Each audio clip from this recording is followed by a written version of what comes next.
Are you looking for the ultimate differential for Game Week 22? Then here are the best players you need to bring in order to climb the ranks and win your mini leagues. Let's get into it. Yo, listen up, Raul is stepping up the game, where fantasy Premier League runs in his veins. From transfers to captains, he's always on top, guiding you through every game week non-stop. They say Raul got that Salah flow. Welcome to the channel, enjoy the show. Wild cards, free hits with so much vibe. If you're hunting for success, then make sure you subscribe. Good day, mate. Welcome back to the channel. I'm FPL Root and welcome back to another FPL video. So like I said, in today's video, we're going to be looking at some of the ultimate differentials that you should be bringing in for Game Week 22. If you are new to the channel, please make sure you do subscribe and smash a like on this video. First up, we've got Bernardo Silva, so the Man City midfielder. A lot of people are talking about Man City options at the moment, but I think Bernardo Silva is getting missed off the list. De Bruyne, people talking about Alvarez, whether we should bring back Haaland after his injury, Foden.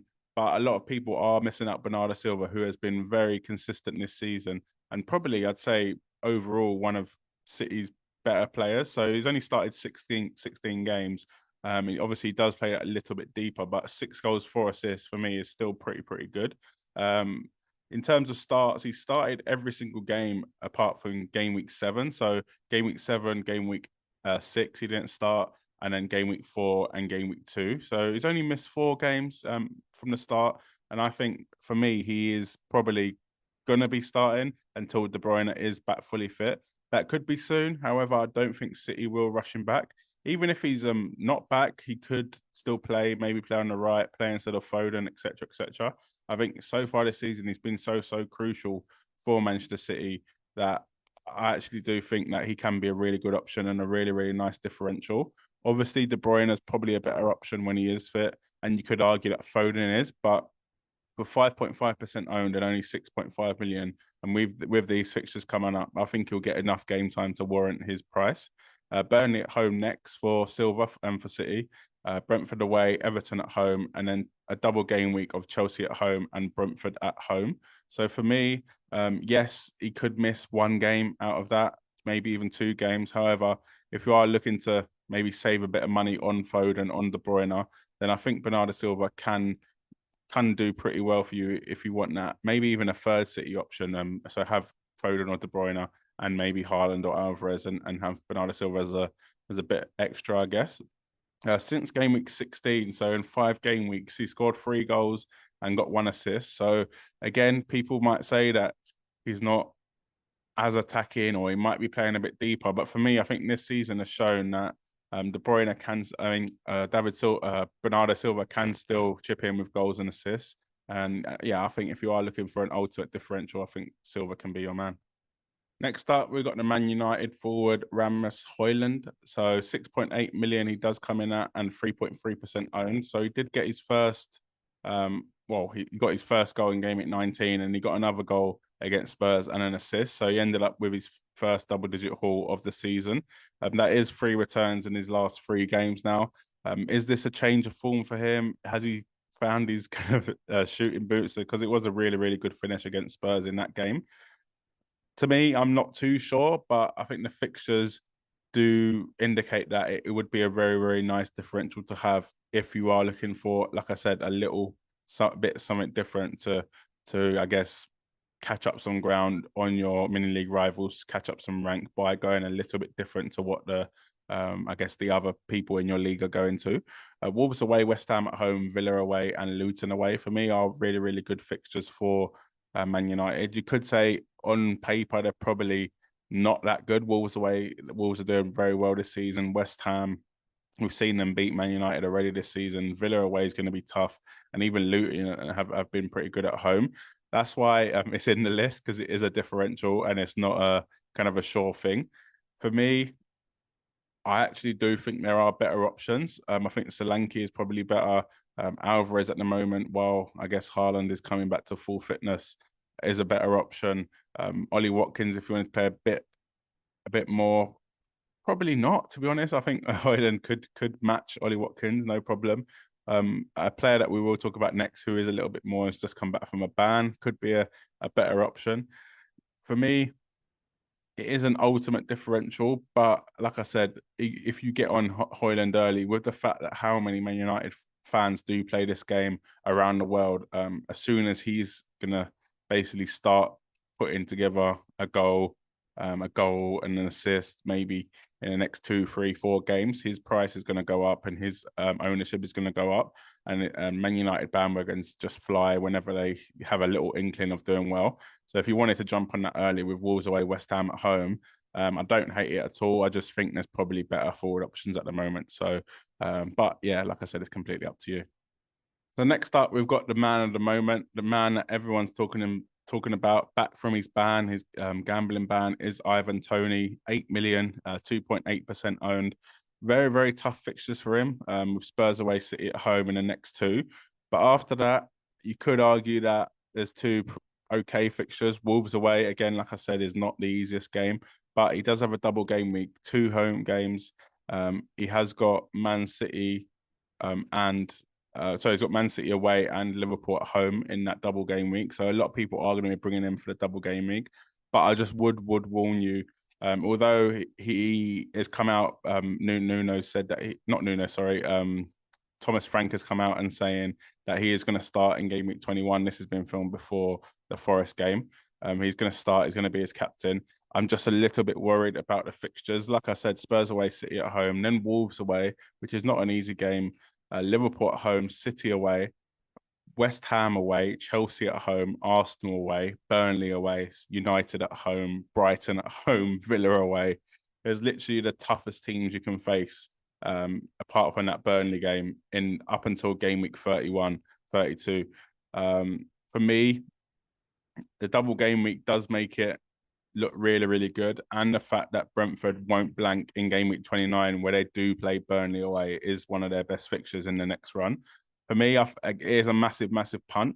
But Ivan Toney has shown that he can score goals, a lot of goals. Like last season, he scored 20 goals and 4 assists. Season before that, 12 goals, 5 assists. And that was basically his first full season in the Premier League. So he has shown he can score in the Premier League, and he can be one of the top scorers going. Like I said, for me, it's a tricky one with them fixtures, but because of that double game week, because he doesn't blank in game week 29, I actually do think he's a really, really good differential. And if, like I said, if someone's looking to gain a bit of an advantage over someone in the mini league, have players ready for game week 29 where you might not need to pay the free hit because you've got players like Ivan Toney and players that won't blank, then I think, yeah, go for Toney. And to be honest, he's on penalties. Brentford need to turn it around quickly.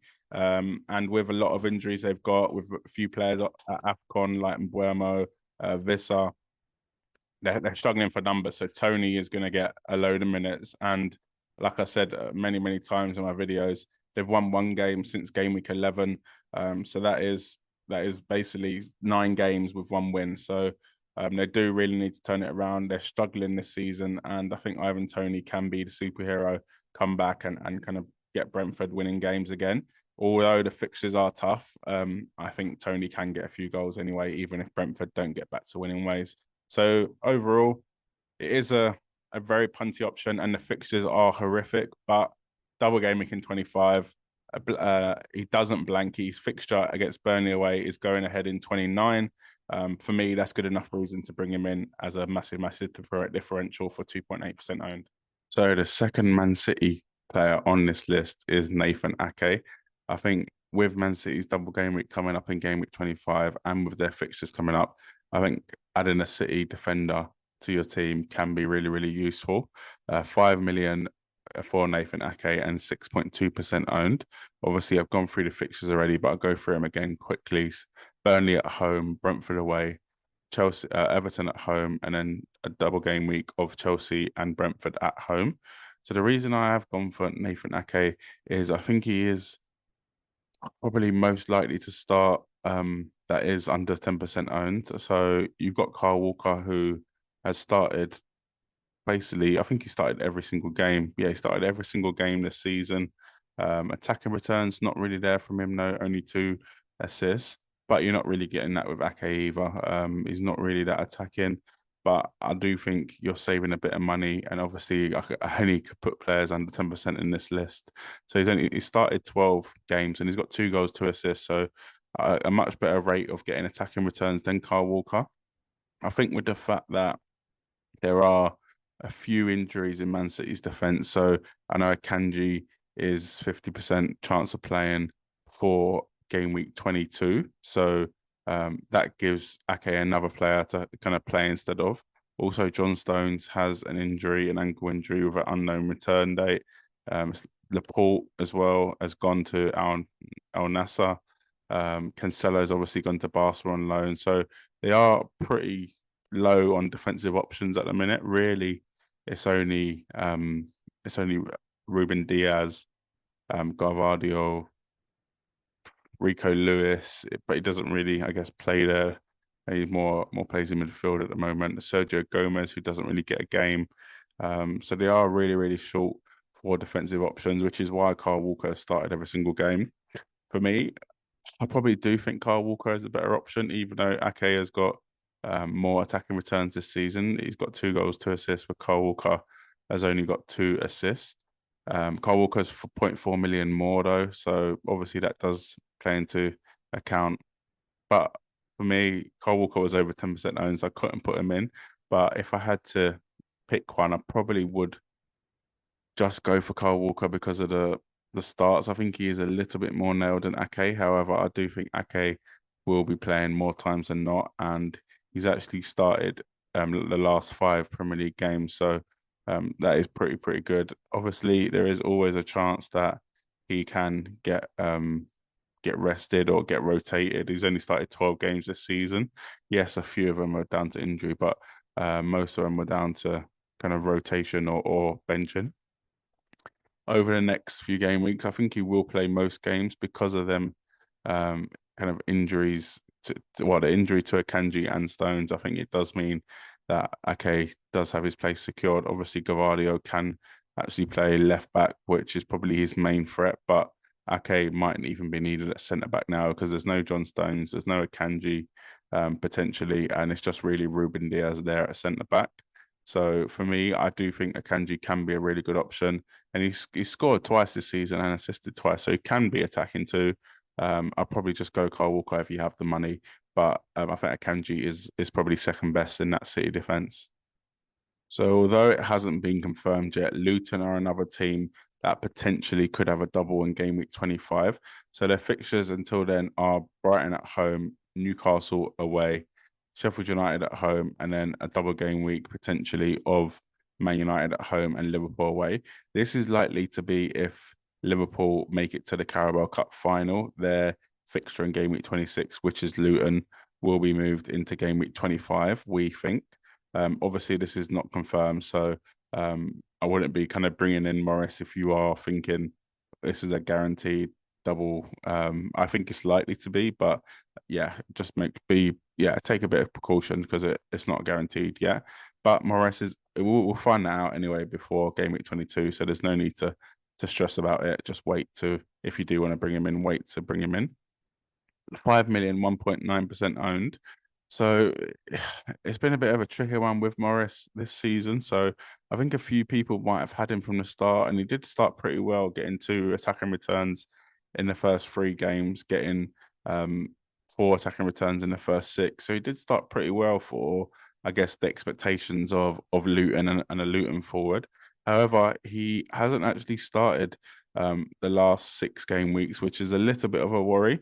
However, I think him's coming on and actually doing really good. So he came on for 19 minutes against Sheffield United in game week 19, where Luton did win that game, crucial game, and got 2 assists.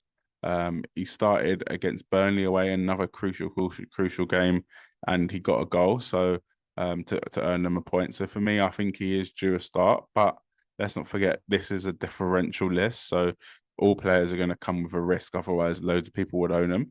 4 goals, 4 assists this season, which again, for 14 starts is actually not too bad, I think, for a Luton forward. And for 5 million, I think it's actually a pretty good return. Do I think there potentially could be better forwards out there? Yes, and we'll go on to him later on in this video or next in this video. I do think there are better, but for me, if that double game week does get confirmed, I think it could be a nice chance to kind of go for the upside and get a Luton player in where people are going to be concentrated on Liverpool and Man City. If you do go for a Luton player and they do well, it could be a nice rank boost for you and a nice climb up your mini leagues or even stretch that gap further depending on where you are in your mini leagues. So I do think Morris can be a nice option. And like I said, he hasn't started in the last 6, so it is a real differential and a real risk. But 1.9% owned, 8 attacking returns this season in 14 starts. Who knows? It could be a good option with that double game week in 25. If that doesn't get confirmed, then no way, don't bring him in. I don't think is a good option apart from that double game week, which you could actually argue that maybe you shouldn't be bringing him in if he's not a good player for, I guess, for the fixtures without that double game week. However, for me, I think double game weeks are a good chance to actually do well and try and go against the grain and try and go for someone a bit different. Because it's not going to affect your double game week players. You can still have 3 Liverpool, 3 City, but if you have that Luton player where someone might have Ollie Watkins, but you got Carlton Morris for 2 fixtures, albeit very tough fixtures, but I think they can score against Man United at home and Liverpool away. Who knows? So for me, it is a massive differential. Potentially an option if the double game it gets announced. If not, don't go for him at all. The next up, we've got a player that I kind of mentioned in the last segment when I was talking about Carlton Morris. So 5.2 million. It is Raul Jimenez. Yes, no double game weeks, but I do think his fixtures are much better. And I think Fulham are a better attacking team than someone like Luton. No offense to Luton at all, but I think Fulham are actually a decent side. And I think where they are on the table is a little bit false. And I think they should be higher. Jimenez has actually done pretty well recently. So he got a couple goals in game week 15, a goal in game week 16. Then loads of people brought him in and ended up getting a red card against Newcastle. Obviously, then he missed 2 games through the red card, but he did score against Arsenal. So far the season, 16 starts and 5 goals. Not the best, don't get me wrong, not the best, but his recent form does look pretty good. And I think with Fulham's fixtures, someone that's only 1.5% owned, I think it could be a nice differential over maybe Carlton Morris if he doesn't get that double game week. So Everton at home next, Burnley away, Bournemouth at home. So really nice 3 fixtures. Then they get a bit tougher though. So Villa at home, but we know Villa ain't that great away from home. Man United away, Bournemouth, Brighton at home, Wolves away, Spurs at home. So for me, I actually do think that it could be a really nice option, especially for the next 4 game weeks. And again, 5.2 million. Could you argue that Carlton Morris is better? Yes, if he gets a double game week, it could argue that it's better because you're really kind of putting up, let's say Newcastle away is probably the toughest normal fixture for Carlton Morris. Then you got Brighton at home, Sheffield United at home versus Everton at home, Bournemouth at home. I probably prefer Brighton at home, Sheffield United at home, but for me, I think Fulham are a better team. However, that double game week does, I think, slightly swing it in Carlton Morris's favour, but I can probably feel like you can leave Jimenez for a good few game weeks because Fulham are probably a better team than Luton. If you are looking for a forward at that price, I think these are the 2 best options, no matter of differential or players that are highly owned. I think these 2 are the best option for around that price point. And I actually really do like the Fulham options. I've been talking about them for a week or so now. I think that with these next 3 fixtures, I think they can be really big for Fulham. And I think Raul Jimenez at 5.2 million does decrease that risk because you're not relying on double-digit hauls from him. You're relying on a goal, a couple goals, maybe over the next 3 to 4 game weeks. And I think he can do that. And like I said, if Carlton Morris doesn't get the double game week, then I probably prefer Raul Jimenez. If he does, then you can't really back against double game week in my eyes. So these are 2 options that if you are looking for around the 5 million, 5.2 million price point for a striker, I think these are your best go-tos for a differential. So next up, I wanted to talk about a player that started the season so well. Probably one of the best players in the league, to be honest with you. It is Pedro Neto, the Wolves midfielder.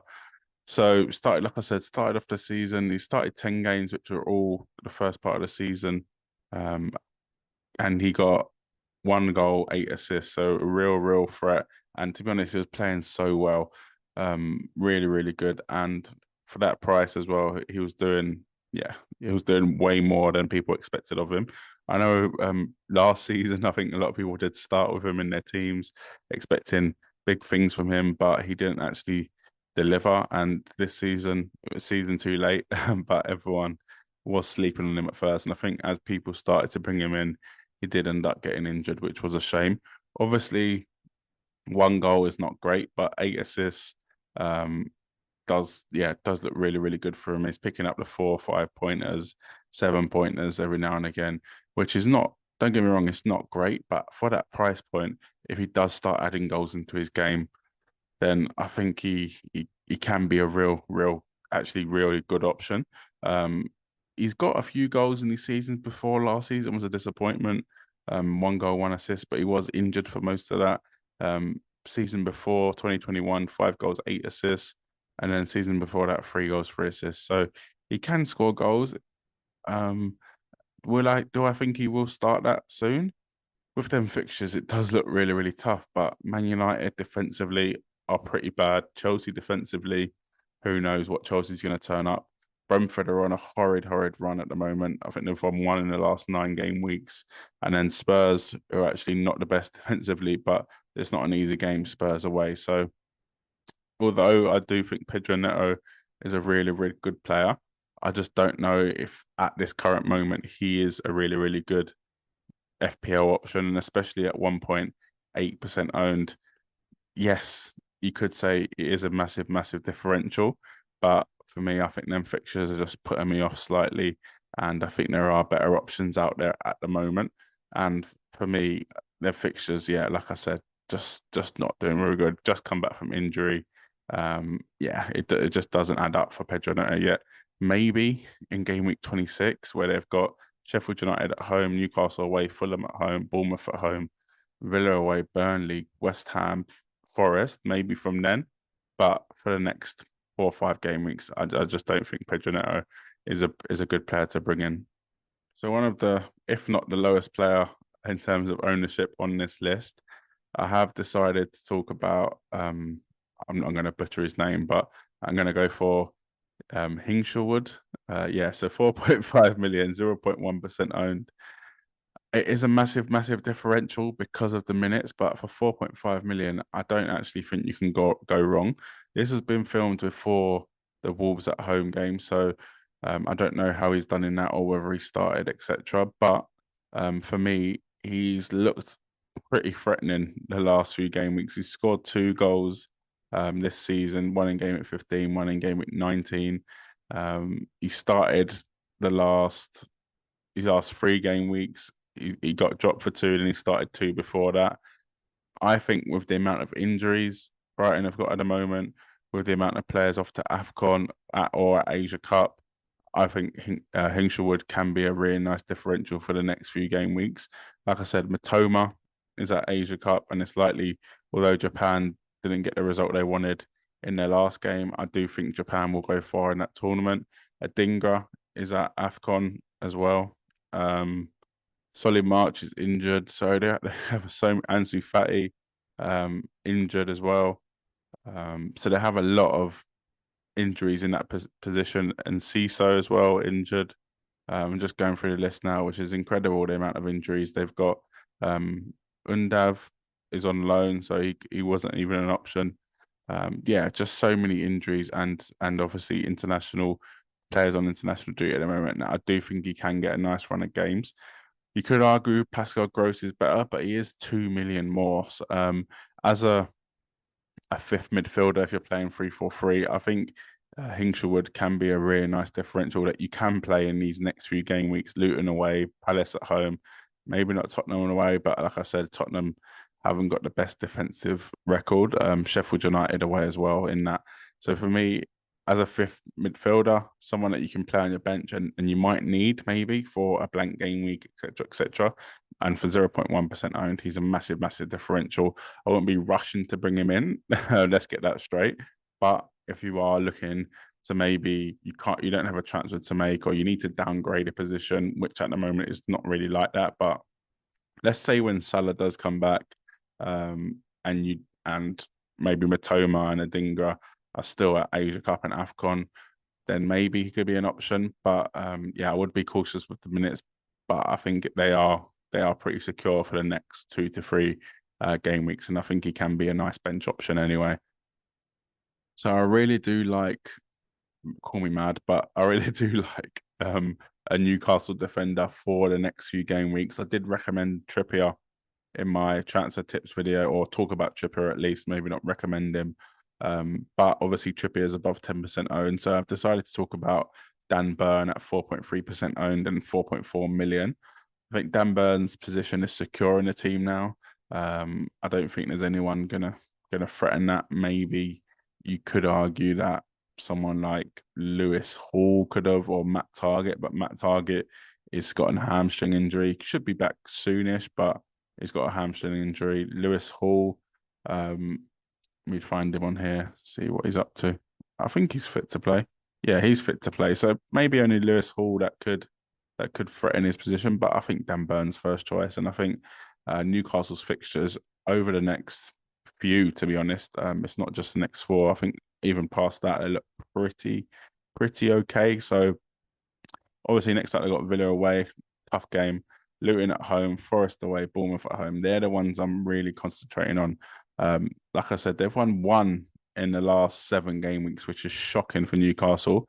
But they started off the season losing 3 out of the first 4, and then the fixtures turned, and then they started picking up form. Trippier was getting the assists and the clean sheets, and I think they can turn it around. Who knows? Maybe a new manager bounce if Eddie Howe does get sacked, and maybe Mourinho comes in. We all know how Mourinho likes to play football, and I think Dan Burn can be a big part of that team. So for me, Dan Burn, 2 goals scored, 1 assist. He's got that attacking threat. He's 4.4 million. He's a massive differential. I think if you are looking for a defender that is maybe from a team that is secure defensively but have been on a bad run of form, that have got a good run of fixtures up next, that can get clean sheets. We've seen them get clean sheets last season, this season. Then I think Dan Burn could be your guy. So Ben Chilwell is a player that a lot of us love to bring into our FPL teams, not only because of his attacking threat, but because normally Chelsea are actually pretty good defensively. However, we haven't seen that much this season. Reece James and Ben Chilwell sometimes have both been in our teams. We've normally gone for Reece James, as he is slightly more attacking, but I think this season can actually see, obviously Reece James has got the injury, but can see Chilwell actually being more attacking than Reece James. I think for 5.4 million, 4.9% owned. Yes, the fixtures are terrible, which we'll talk about in a minute, but he started 4 games this season, got 1 assist, which was the first game week of the season. I think he can be a real threat, because when he has started this season, Poch was kind of playing him as a left winger. Will that happen again? I don't know. He's literally just come back from injury, come off the bench, played 13 minutes against Fulham in game week 21. But if he does start playing left wing, I think it could be a really, really nice differential, especially under 5% owned. Yes, the fixtures up next are terrible. So Liverpool away, Wolves at home, Palace away, City away. Then after that, they've got Spurs at home, Brentford away, Newcastle, Arsenal. So some tough fixtures even after that. However, if Chilwell is playing left wing and he's the defender, and Chelsea start to put together a few run of results, because they're actually on not bad form at the moment. They've actually won their last 3 Premier League games and won 4 of their last 5 Premier League games. So they're actually on a decent run of form. However, the fixtures were good and now they're not good. So that could all go wrong. But even if the fixtures are terrible, if Chilwell is playing left wing, having a defender play at left wing, that could be good. If he is going to be playing left back, then I'm not too sure. I don't think he gives enough from that left back position.